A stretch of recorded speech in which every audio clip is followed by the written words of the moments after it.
Hi friends, অনেক দিন পরে আজ আমি আরও একটি ভিডিও নিয়ে হাজির হয়েছি। আর যে ভিডিওটি আপনাদের অবশ্যই জানানো প্রয়োজন বলে আমি মনে করলাম, এবং এই জন্য আমার দেখুন এই ব্যাটারিটা কিছুদিন ধরে ব্যাটারিতে অনেক প্রবলেম আসছিল। এটা সলভের জন্য আমি অনেক কিছু ভাবনা চিন্তা করতে থাকি ও এর সমাধান হিসেবে আমি একটা খুব সুন্দর একটা সিস্টেম বাড়িতে বানাই, এবং এটার আমি সবসময় নিজে ব্যবহার করি এবং তারপরে সেটার রেজাল্ট যদি ভালো হয় তবে ভিডিও করে আমি আপনাদের সঙ্গে উপস্থাপন করি।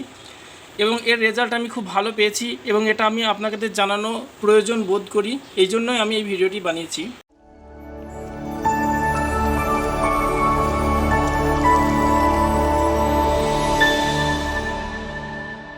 তা ভিডিওটিতে দেখুন, এই সোলার থেকে আমার ডাইরেক্ট ডিসি, এই যে লাইটগুলো দেখছেন, এই যে ফ্যানটা, এই লাইট, এগুলো যেগুলো দেখছেন না, এগুলো ডিসি থেকে আমার চলতো। এবার আমার সমস্যা হচ্ছিল, সেই জন্য আমার বাড়িতে ছিল একটা 10 অ্যাম্পিয়ারের এমপিপিটি সোলার চার্জ কন্ট্রোলার, এই পিডব্লিউএম সোলার চার্জ কন্ট্রোলার। এখানে তো আছে এমপিপিটি সোলার চার্জ কন্ট্রোলার, আপনারা জানেন। তা এটা থেকে দেখুন দুটো তার দিয়ে আমি ডিসি কারেন্টটা এর মধ্য দিয়ে এখানে নিয়ে এসেছি।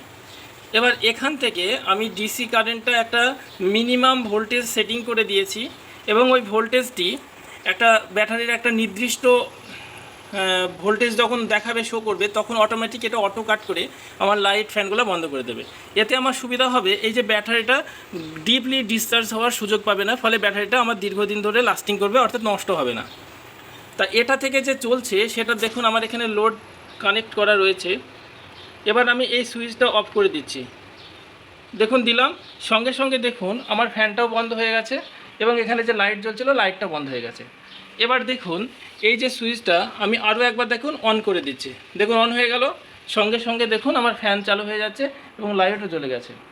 তা এটা থেকে আমরা যে অনেক সুযোগ সুবিধা পাচ্ছি, এই সংক্রান্ত আরও ডিটেলস যদি কিভাবে কানেকশন করতে হয় বা আরও কিছু যদি জানার প্রয়োজন হয়, সেটা আপনাদের আমি অবশ্যই জানাবো।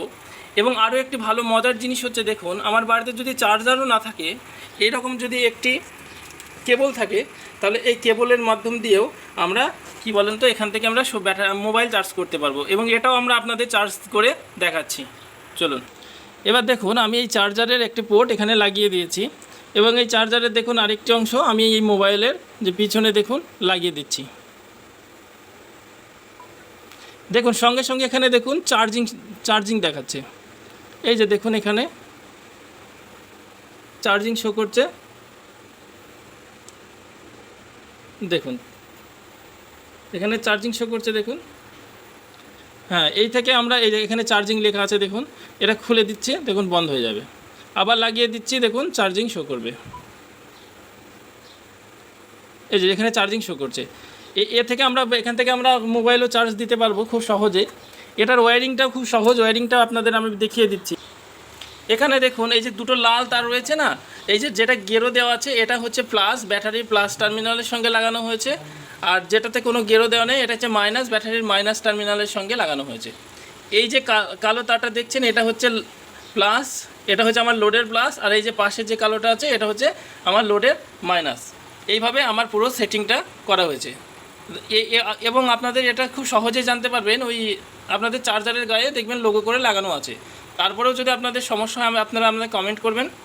ভিডিওটি ভালো লাগলে লাইক করবেন, সাবস্ক্রাইব করে রাখবেন চ্যানেলটি, ও পরবর্তী কী ধরনের ভিডিও পেতে চাইছেন তার কমেন্ট করে আমাকে জানাবেন, আমি পরবর্তী ভিডিও আপনাদের বানিয়ে দেওয়ার চেষ্টা করব। ভিডিওটি শেষ পর্যন্ত দেখার জন্য আপনাদের অসংখ্য ধন্যবাদ।